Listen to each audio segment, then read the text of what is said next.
Robert Donaldson. I was born in what's now called Little Washington, Pennsylvania, just south of Pittsburgh.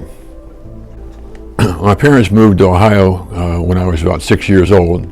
My dad worked in the steel industry. So I grew up in Akron, Ohio.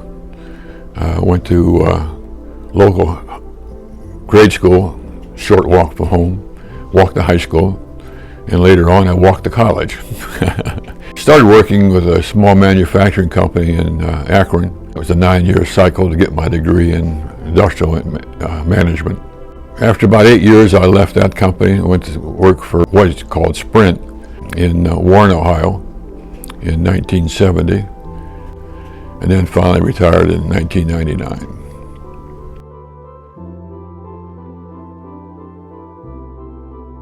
I had a long-term interest in conservation. When I was growing up, my grandparents had a cabin on the Allegheny River.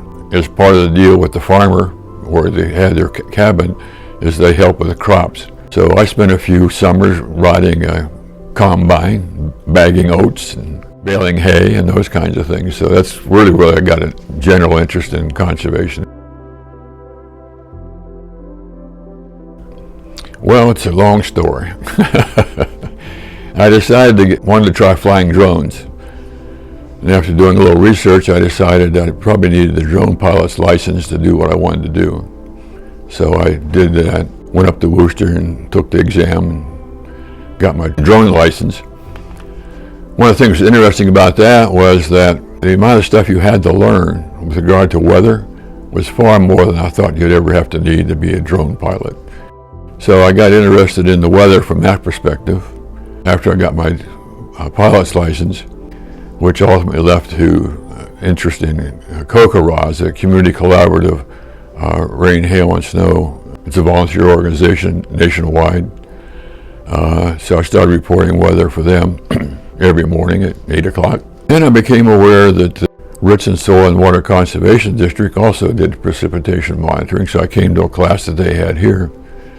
And as a result of that, signed up to do precipitation monitoring for Richland soil, which led to other volunteer activities, some office work, and then special events. So that's kind of the thumbnail sketch.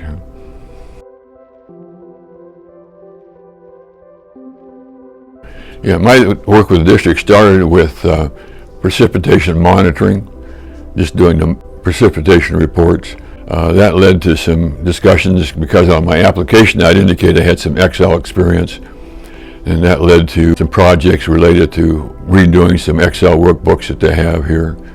They have actually a fairly extensive collection of workbooks, most of which were pretty well done. Whoever had done them had either moved on or hadn't kept up with them.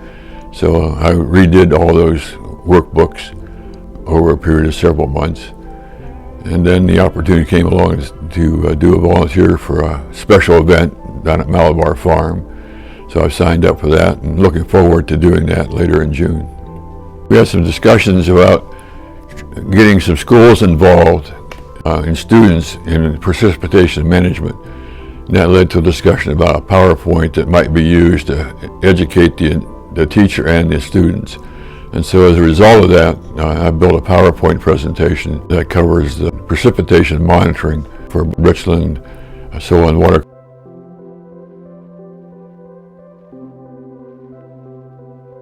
Well, there are actually a number of things I enjoy about it. One of the big benefits is having interaction with people. At my age, that's important to stay active. Overall, the type of volunteer work I've been able to do for the Soil and Conservation District has been very interesting. I've learned a lot as a result of working with the staff here. Used to do a lot of process improvement work when I was at Sprint. And one of the critical things about process improvement is having people who are willing to make change and accept a new direction or are willing to reevaluate the way they've been doing things. And one of the things I found with the staff here is they're very open to change. In fact, enthusiastic about it. Everything I was asked to do was well received. by the staff. And so it's been a pleasure working with them.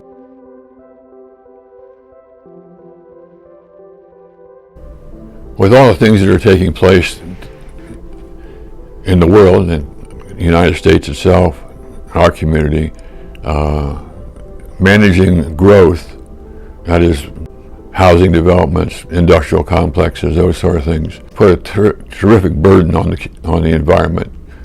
And I think it's important that we take as steps as we can early on to mitigate whatever the impact is on the community and on the environment, to ensure that we have a diverse wildlife and fauna for future generations. So I think it's very important that conservation be a top priority.